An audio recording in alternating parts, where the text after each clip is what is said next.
राम जी कहाँ हैं, लखन लाल जी कहाँ हैं, मेरी पुत्र वधू वैदेही कहाँ हैं। विलाप करते हुए राजा नाना प्रकार से ताप अंध ताप सुधि आई, कौशल्य ही सब कथा सुनाई।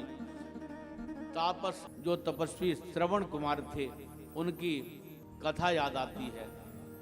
श्री कौशल्या जी से महाराज दशरथ कहते हैं कि एक श्रवण कुमार थे जिनके माता पिता अंधे थे। वे पालकी में बैठा करके अपने माता पिता को तीर्थ यात्रा कराते थे। तीर्थ यात्रा कराते भये अयोध्या के किनारे आए, सरयू जी में स्नान किया और घड़ा में जल भर रहे थे। घड़े में जल भर रहे थे, उसी समय मैं शब्द वेदी बाण चलाना मुझे आता था। मैंने सोचा कोई हिरन पानी पी रहा है, मैंने बाण संधान करके मार दिया। वहां शब्द वेदी बाण मारा यहीं से, तो जा करके उसके छाती में लगा और उसने हा राम कहा। तो मैंने सोचा कोई मनुष्य है, उसके पास दौड़ा दौड़ा गया, देखा ये तो मानव है। सारा समाचार पूछा, उसने कहा मेरे माता पिता बहुत अधिक प्यासे हैं, जल उन्हें पीना है, तुम ले जाकर के जल पिला देना, तब फिर मेरी बात बताना। श्री महाराज दशरथ जी ने उसके सीने से बाण निकाला है, ओंकार कह करके उसने प्राण छोड़ दिया। इस प्रकार से श्रवण की मृत्यु हो गई।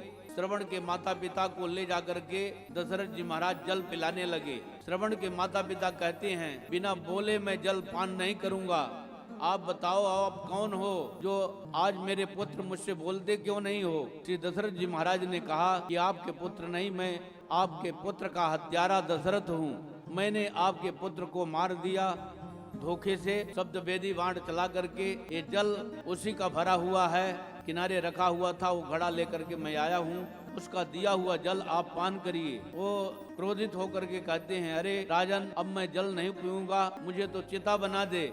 मैं अपने पुत्र को गोद में लेकर के दोनों प्राणी एक साथ चिता में जल करके मर जाऊंगा। दशरथ जी महाराज ने चिता बनाई और चिता में श्रवण को लेकर के उनके माता पिता बैठे और बैठ करके योगाग्नि से अपने शरीर को जलाने लग गए। आग लगा दिया, पूरे चिता में आग लग गई। उस समय मरते मरते श्रवण के पिता ने कहा अरे पापी दशरथ, जिस तरह से मैं अपने पुत्र के वियोग में मर रहा हूँ, उसी तरह से तू भी अपने पुत्र के वियोग में मरेगा। कोई उस समय तुम्हें अग्नि देने वाला नहीं रहेगा, तुम्हारे शरीर में मक्खी भिनगेगी, तुम्हारे शरीर का कोई देख रेख करने वाला उस समय नहीं रहेगा। चार पुत्रों में से कोई भी पुत्र तुम्हारे पास नहीं रहेंगे। इस प्रकार से श्राप दिया। आज मैं राम जी के वियोग में प्राण छोड़ रहा हूँ। मेरे पास भरत शत्रुघ्न ननिहाल में हैं, राम लक्ष्मण वन में हैं। अब मैं अपने प्राणों को छोड़ूंगा।